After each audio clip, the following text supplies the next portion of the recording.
नमस्कार दोस्तों, आप सभी का हमारे यूट्यूब चैनल पर स्वागत है। हम स्टार्ट कर रहे थे, हमारा चैप्टर चल रहा था चट्टान। तो आइए देखते हैं हमने चट्टान के बारे में कितना पढ़ लिया था। तो सबसे पहले देखो, हमने पढ़ा था सिनॉप्सिस बनाए थे उसके। सबसे पहले पढ़ा था हमने पृथ्वी के क्रस्ट के प्रमुख घटक। फिर हमने फिर क्या बताया था हमने, आग्नेय चट्टान के बारे में पढ़ना है, फिर अक्साई चट्टान के बारे में पढ़ना है, फिर हमको पढ़ना है कायंत चट्टान के बारे में, फिर पढ़ना हमने शैल चक्र। तो इसमें बताया कि आग्नेय चट्टान, अक्साई चट्टान और कायंत चट्टान जो होती है, इनका वर्गीकरण पढ़ना, हमें विशेषताएं पढ़नी है और क्या पढ़ना है, आर्थिक महत्व। तो हमने स्टार्ट करा था यहाँ से कि पृथ्वी के क्रस्ट के एक प्रमुख घटक कौन कौन से हैं। तो बताया था हमने, क्रस्ट जो होती है 75% जो है ऑक्सीजन प्लस सिलिकॉन से बनकर बनी है, और 98% कितने, 8 तत्वों से। ट्रिक मैंने बताई थी आपको कि ओसी अल्वी काना की मांगे, तो ये मैंने अच्छी तरह सबको समझा दिया था आपको। तो इतना होने के बाद टाइप्स ऑफ रॉक्स पढ़ा था हमने, जिसमें आग्नेय चट्टान बताया था, अक्साई चट्टान बताया था, कायंत चट्टान बताया था। उसमें आग्नेय चट्टान के बारे में बताया था, इग्नियस लैटिन शब्द है, जो इग्नियस अर्थ जिसका इग्नियस शब्द से मिलकर बना है, लैटिन शब्द, और जिसका अर्थ है अग्नि। निर्माण कैसा होता है, क्रस्ट के नीचे या ऊपर जब तपते तरल मैग्मा लावा के ठंडा होने से जब इसका निर्माण होता है, वो सबसे प्राचीनतम चट्टान है। ये सब बताया था मैंने, और ये बताया अधिकांश आग्नेय चट्टान जमीन के नीचे उपस्थित होती है ये। और ये बताई थी ज्वालामुखी प्रक्रिया कैसे कैसे होती है, और इसी से इसका अपरदन बहुत धीमा होता है। और फिर इसके बताए थे इग्नियस रॉक के जो उदाहरण है, जैसे बेसाल्ट है, परमिस है, ये ट्रोलाइट है, गैब्रो है, ग्रेनाइट है, डेसाइट है, स्कोरियो है, ठीक है, ये बताया था सब। और बर्गिन में बताया था उत्पत्ति के आधार पर कितने प्रकार की होती है, 2 प्रकार की होती है, अंतर्निर्मित चट्टान और बाह्य निर्मित चट्टान। तो अंतर्निर्मित बताया था, अंतर्निर्मित मतलब कि लावा नीचे ठंडा हो जाएगा, बाह्य निर्मित जो बाहर होगा ठंडा होगा। और ये रवेदार चट्टान है, इसके बारे में सब बताया था, ठीक है, ये बताया था एक्सटर्नल, ये इंटरनल और ये एक्सटर्नल सब बताया था। और ये भी बताया था कि रासायनिक संरचना के आधार पर आग्नेय चट्टान कितने प्रकार की होती है, 2 टाइप्स की होती है, अम्लीय चट्टान और क्षारीय चट्टान। एसआई की मात्रा अगर 65% से अधिक है तो अम्लीय चट्टान है, और क्षारीय में क्या था, 65% है कम, तो उसको बोलते हैं फेरोमेसियम चट्टान। इसके बारे में हमने विशेषताएं बताई थी इसकी, कि रवेदार चट्टान क्या होती है, मैग्मा के ठंडा होने की गति पर निर्भर करती है रवेदार चट्टान, जितना आराम आराम से ठंडा होगी उतने रवे उसके कितने होंगे, मोटे होंगे। और फिर बताया था कि अधिकांश आग्नेय चट्टान जो होती है सिलिकोट खनिज से बनी होती है, और बहुमूल्य खनिज होती है, जैसे लोहा, ये पाए जाते हैं, परतें इसमें नहीं होती है, जीवाश्म रहित होती है, इसमें जीवाश्म के कोई साक्ष्य नहीं पाए जाते। इसका वितरण सामान्यतः ज्वालामुखी क्षेत्रों में पाया जाता है, जहाँ ज्वालामुखी का उद्गार होगा तो जाहिर सी बात है वहाँ पर लावा बाहर निकलेगा। और आर्थिक महत्व बताया था। और अब स्टार्ट करते हैं हम अपसादी चट्टान। तो अपसादी चट्टान के बारे में देखते हैं कैसे कैसे।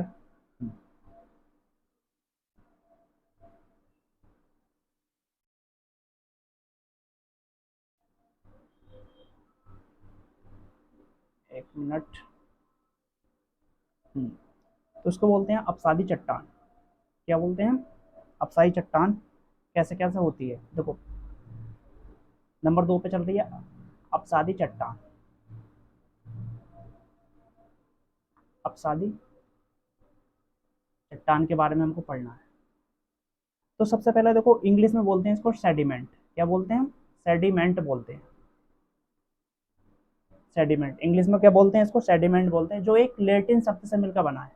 किससे बनकर मिला है ये, लेटिन शब्द से मिलकर बना है, लेटिन शब्द से मिलकर बना है, जिसको क्या बोलते हैं, सेडिमेंटम। क्या बोलते हैं, सेडिमेंटम। और जिसका अर्थ क्या है, सेडिमेंटम का अर्थ क्या होगा, व्यवस्थित होना, व्यवस्थित होना। देखो अक्साई चट्टान को इंग्लिश में बोलते हैं सेडिमेंट।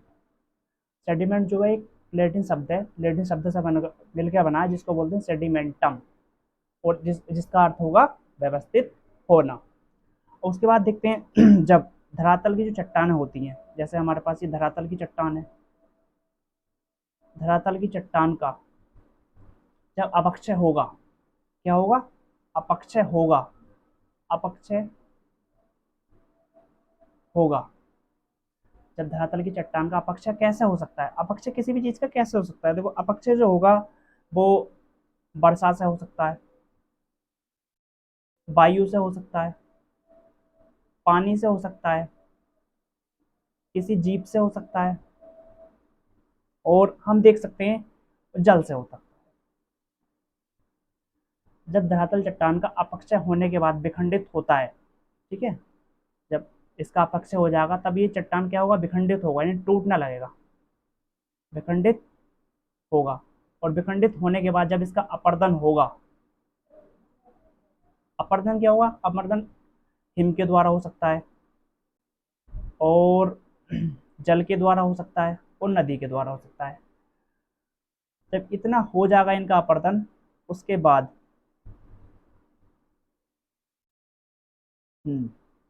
तो जो ये विखंडित होकर जब ये अपसाद के रूप में कहीं जमा हो जाएगा, कहीं जमा हो जाएगा निक्षेप के रूप में। हाँ, इसका जब ये निक्षेप के रूप में जमा हो जाएगा हमारे पास, कहीं भी निक्षेप के रूप में जमा हो जाएगा, तो ये अपसाद का रूप ले लेगा, और अपसाद का रूप ले लेगा तो फिर क्या बन जाएगा, ये अपसादी चट्टान बन जाएगा। क्या बन जाएगा, ये अपसादी चट्टान बन जाएगा। आप समझ में आया? देखो सेडिमेंट रॉक्स के द्वारा समझाता हूँ। सेडिमेंट रॉक्स क्या होती है, देखो इंग्लिश में लेटिन शब्द से बनकर सेडिमेंटम, तो जिसका अर्थ है व्यवस्थित होना। जब धरातल की चट्टान का जब अपक्षय होता है, जब धरातल की चट्टान का जब अपक्षय होगा, अपक्षय होने के बाद उसका विखंडन होगा, विखंडन होने के बाद जब जब वो बहाकर अपर्दन हो जाएगा, अपर्दन होने के बाद फिर एक निक्षेप के रूप में बन जाएगा। निक्षेप से क्या होगा, एक अपसाद के रूप में हमारे पास मिल जाएगी, तो इससे क्या होगा, एक अपसाई चट्टान का निर्माण होगा।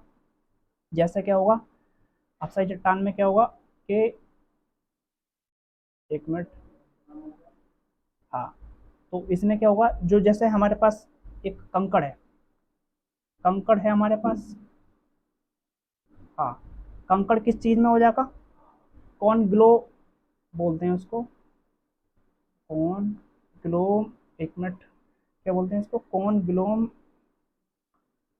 हाँ, रेट में चेंज हो जाएगा, कौन ग्लोम रेट में चेंज होगा, कंकड़ काय में चेंज हो जाएगा, कौन, और रेत, रेत काय में चेंज होगा, रेत जो चेंज हो जाएगा हमारे पास बलुआ पत्थर में चेंज हो जाएगा, बलुआ पत्थर में चेंज हो जाएगा। और इसी टाइप से हम देख सकते हैं, जो गाद जो है हमारे पास काय में चेंज हो जाएगा, सिल्ट स्टोन में चेंज हो जाएगा, गाद काय में चेंज हो जाएगा, गाद, गाद जो है हमारे पास सिल्ट स्टोन में चेंज हो जाएगा, सिल्ट, एक मिनट, सिल्ट स्टोन में चेंज हो जाएगा। हम्म, इस टाइप से ये सब क्या है, अपसाई चट्टान के उदाहरण है। और भी लिख सकते हैं, जैसे और उदाहरण कैसे हो सकते हैं, जैसे और एग्जाम्पल अगर लिखने चाहें इसके, जैसे क्या क्या हो सकते हैं, जैसे लोयस हो सकता है, लोयस है, डोलोमाइट है, काफी पूछा जाता है कि डोलोमाइट किसका उदाहरण है, तो डोलोमाइट किसका उदाहरण है, तो डोलोमाइट है अपसादी चट्टान का। और जिप्सम है, हम ले सकते हैं, जिप्सम ले सकते हैं, और क्या ले सकते हैं, लिग्नाइट ले सकते हैं, लिग्नाइट, और क्या ले सकते हैं, कोयला ले सकते हैं। हाँ, अब देखो हम देख सकते हैं ये जो होती है ना चट्टान, हम्म, अब देखेंगे इसका हम वर्गीकरण। ये तो हमारे पास सिंपल सा हो गया कि अपसाई चट्टान किसे कहते हैं, कैसे बनती है, इसके प्रकार हो गए, कौन कौन से हैं। अब देखेंगे इसका वर्गीकरण। तो वर्गीकरण में देखेंगे हम क्या क्या परिणाम को वर्गीकरण में, वर्गीकरण। तो वर्गीकरण हम इसका वर्गीकरण हम तीन प्रकार से कर सकते हैं। वर्गीकरण कितने प्रकार से हो सकता है इसका, तीन प्रकार से। तो नंबर एक, यांत्रिक रूप से निर्मित अपसाई चट्टान। पहला वर्गीकरण क्या है, यांत्रिक रूप से, यांत्रिक रूप से निर्मित चट्टान। यांत्रिक रूप से निर्मित चट्टान कौन कौन सी हो सकती है, जैसे बलुआ पत्थर है, बलुआ पत्थर, और हम ले सकते हैं सेल, और ले सकते हैं हम लोयस। ये सब क्या है, यांत्रिक रूप से निर्मित चट्टान है। नंबर दो पे, रासायनिक रूप से निर्मित अपसाई चट्टान। रासायनिक रूप से निर्मित अपसादी चट्टान। तो रासायनिक रूप से निर्मित अपसादी चट्टान कौन सा, कहने का मतलब ये है कि जो रासायनिक रूप से बनती हैं, जैसे जिप्सम बनता है, क्या बनता है, जैसे जिप्सम है, जिप्सम है, पोटास है, और साल्ट है, हैलाइट है, ये सब क्या है, ये सब जो है रासायनिक रूप से निर्मित अप्साई चट्टान है। नंबर 3 पर देखें तो जैविक रूप से निर्मित अप्साई चट्टान, जैविक रूप से निर्मित अपसादी चट्टान, अपसादी चट्टान तो कौन कौन सी हो सकती हैं?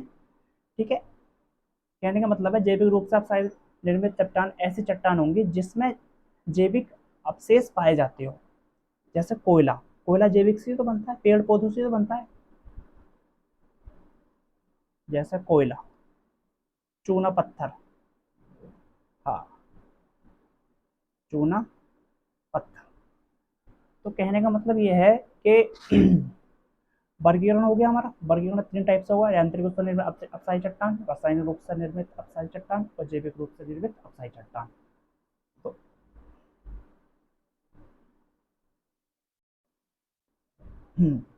अब देखेंगे हम इसकी विशेषताएं, इसकी विशेषताएं क्या हो सकती हैं, अप्साई चट्टान की जो विशेषताएं, क्या विशेषताएं हो सकती हैं,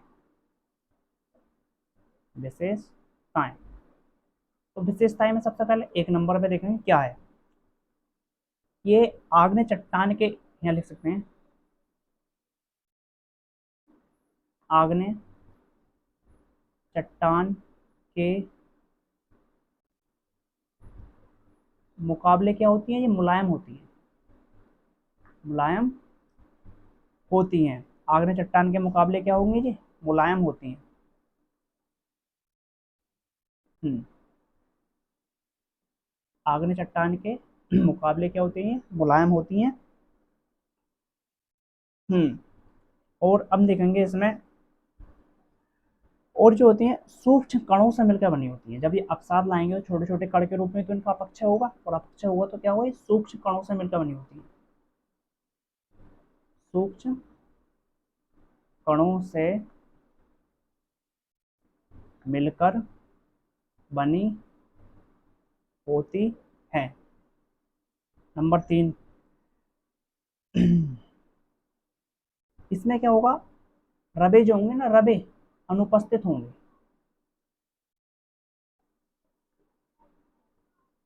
होते हैं, रबे क्या होगा इसमें, अनुपस्थित होते हैं, रबे क्या होंगे, अनुपस्थित होते हैं इसमें। और हम जहां तक की बात देखें, जब इसमें रबे अनुपस्थित होंगे तो परतदार तो होंगी नहीं है, ठीक है, हाँ, तो परतदार तो होंगी नहीं है। नंबर 4 देखेंगे, ये परतदार चट्टान होती है, ये परतदार होंगी नहीं, होती है। नंबर 5, इसमें क्या होगा, अब जीवाश्म होते हैं, जीवाश्म के अवशेष होते हैं इसमें, कोयला है तो जीवाश्म के अवशेष होंगे नहीं होंगे। हम्म, और उसके बाद फिर बता रहा है ये कि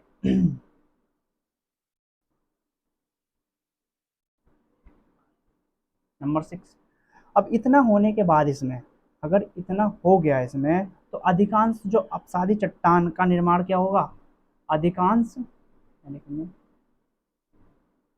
अधिकांश अपसादी चट्टान का निर्माण, अधिकांश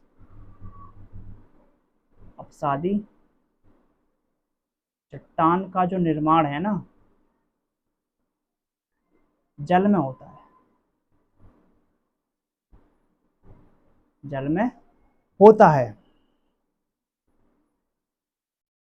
हम्म,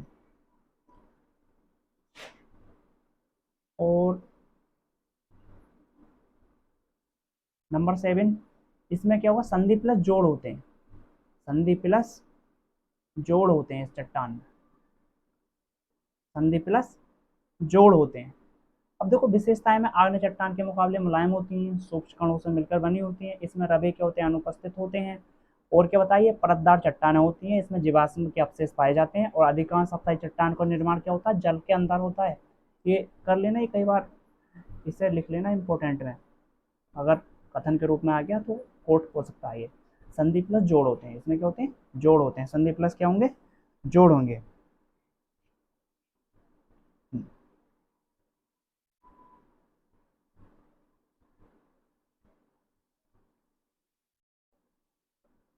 नंबर 8, ठीक है।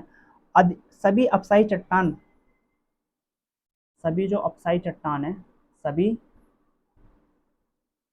अपसादी जो चट्टान है, सभी अपसाइडी जो चट्टान है ना, पेट्रोल प्लस कोयले के लिए महत्वपूर्ण है। पेट्रोल प्लस कोयले के लिए बहुत ही महत्वपूर्ण है, क्योंकि सबसे ज़्यादा जो इनके अलावा किसी भी चट्टान से हमको पेट्रोल प्लस कोयला नहीं मिलता है। अब देखो, अब देखेंगे इनका महत्व, क्या देखेंगे अब देखेंगे हम महत्व।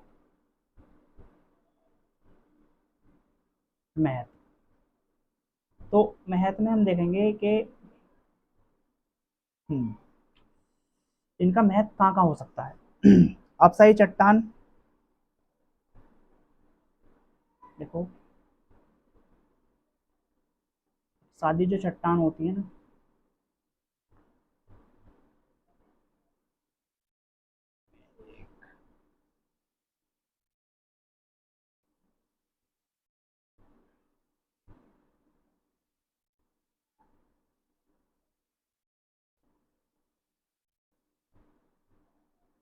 अपसाई चट्टान जो होती है, प्राकृतिक गैस प्लस कोयले का भंडार होती है। प्राकृतिक गैस प्लस पेट्रोलियम का क्या होती है ये, का भंडार होती है। नंबर 2, अब इसमें क्या देखो क्या क्या होता है, बलुआ पत्थर, और बलुआ पत्थर जो है, बलुआ पत्थर कहने का मतलब है कि बलुआ पत्थर और चूना पत्थर का निर्माण, क्या लिखेंगे 2 नंबर पे, जो हमारे पास पाया जाता है बलुआ पत्थर प्लस चूना पत्थर का जो उपयोग करते हैं, किस चीज में करते हैं हम, भवन निर्माण में करते हैं, भवन निर्माण में। और जो पाया जाता है ये कहाँ कहाँ पाया जाता है, ये जो पाए जाते हैं जैसे आगरा में पाया जाता है, आगरा है, दिल्ली है, आगरा, दिल्ली, फतेहपुर सीकरी, जो इनके जो लाल किले हैं वो इन्हीं के बने हैं, लाल किले जो बने हैं इन्हीं के बने हैं, बलुआ पत्थर और चूना पत्थर के। नंबर 3, वर्तमान में जो अधिकांश उत्पाद बनाए जाते हैं, क्या लिखना, वर्तमान में जो अधिकांश उत्पाद अपसाई चट्टानों के बनाए जाते हैं, अपसादी चट्टानों के ही बनाए जाते हैं। नंबर 4,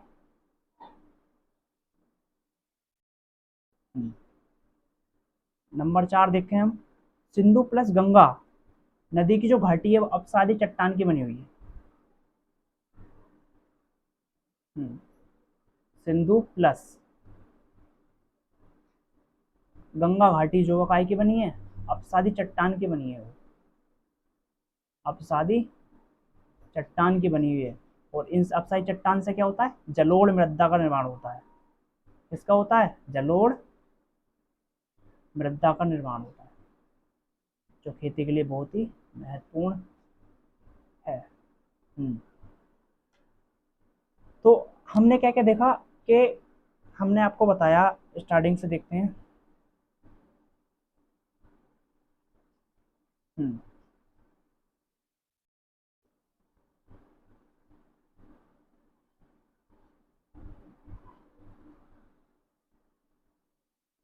तो हमने अपसाई चट्टान से स्टार्ट करा था आज। तो अपसाई चट्टान के बारे में बताया कि सेडिमेंट, इंग्लिश में उसको बोलते हैं हम सेडिमेंट, सेडिमेंट को लैटिन भाषा से बना है जिसका नाम है सेडिमेंटम, जिसका अर्थ है व्यवस्थित होना। जब धरातल की चट्टान का, जब कोई भी चट्टान का जब अपक्षय होगा, अपक्षय होने के बाद जब वो विखंडित होगी, विघटन होने के बाद जब उसका अपरदन होगा, अपरदन से फिर क्या निक्षेप होगा, निक्षेप होने के बाद क्या होगा, अपसाद बनेगा, और अपसाद से क्या बनेगी, अपसादी चट्टान बनेगी। हाँ, और जैसे कंकड़ कॉन्ग्लोमेरेट में चेंज हो जाएगा, रेत बलुआ पत्थर में चेंज हो जाएगा, गाद सिल्ट में चेंज हो जाएगा, सिल्ट स्टोन में। और जैसे लोयस, डोलामाइट, जिप्सम, लिग्राइट और कोयला, ये सब क्या है, अपसाई चट्टान के एग्जाम्पल हैं। वर्गीकरण, वर्गीकरण इनका 3 टाइप से कर सकते हैं, यांत्रिक रूप से निर्मित आग्नेय चट्टान, ओ सॉरी अपसाई चट्टान, और रासायनिक रूप से निर्मित अपसाई चट्टान, और जैविक रूप से निर्मित अपसादी चट्टान। इसके बारे में बताया हमने कि विशेषताएं आग्नेय चट्टान के मुकाबले ये मुलायम होती है, सूक्ष्म कणों से मिलकर बनी, छोटे छोटे कणों से मिलकर। जब आप सोचो जरा, जब किसी भी चट्टान का जब अपक्ष होगा तो धीरे धीरे रूप में तो टूटता है वो, और तो सूक्ष्म कणों से मिलकर बनी होती है, और इसमें रवे अनुपस्थित होते हैं। ये परतदार चट्टान होती है, एक के ऊपर एक परत, एक के ऊपर एक परत, एक के ऊपर एक परत, इस टाइप से बनती है, एक के ऊपर एक परत, एक के ऊपर एक परत, एक के ऊपर एक परत। और इसमें क्या होते हैं, जीवाश्म होते हैं। अब किसी का अपसाद, किसी नदी के द्वारा बहा कर जब अपसाद लाया जाता है, उसमें जानवर भी हो सकते हैं, मरे हुए आ सकते हैं, फिर उनसे अपसाद से। और अधिकांश सबसे चट्टान का निर्माण जल में निर्मित होता है, जल में होता है। संधि प्लस जोड़ होते हैं, इसमें संधि प्लस जोड़ होते हैं। और अपसाई चट्टान पेट्रोल पर कोयले के लिए बहुत ही महत्वपूर्ण है, क्योंकि अगर पेट्रोल जो होता है सिर्फ अपसाई चट्टान से ही प्राप्त होता है। अपसाई चट्टान प्राकृतिक गैस प्लस पेट्रोल का भंडार होती है। बलुआ पत्थर प्लस चूना पत्थर का जो उपयोग होता है ना, भवन निर्माण में होता है। आगरा, दिल्ली, फतेहपुर सीकरी जो लाल किले हैं ना, वो बलुआ पत्थर के बने हुए हैं। वर्तमान में जो अधिकांश उत्पाद हैं अपसाई चट्टानों के ही बनाए जाते हैं। और सिंधु प्लस गंगा घाटी का जो मैदान है वो अपसाई चट्टान के बना है। और जो उसकी जो मिट्टी है कौन सी है, जलोढ़ मृदा है। तो इसके बारे में हमने आपको बताया। अब टाइम है, देखें करा दूं क्या मैं। चलो ठीक है, मिलते हैं फिर अगली क्लास में। धन्यवाद।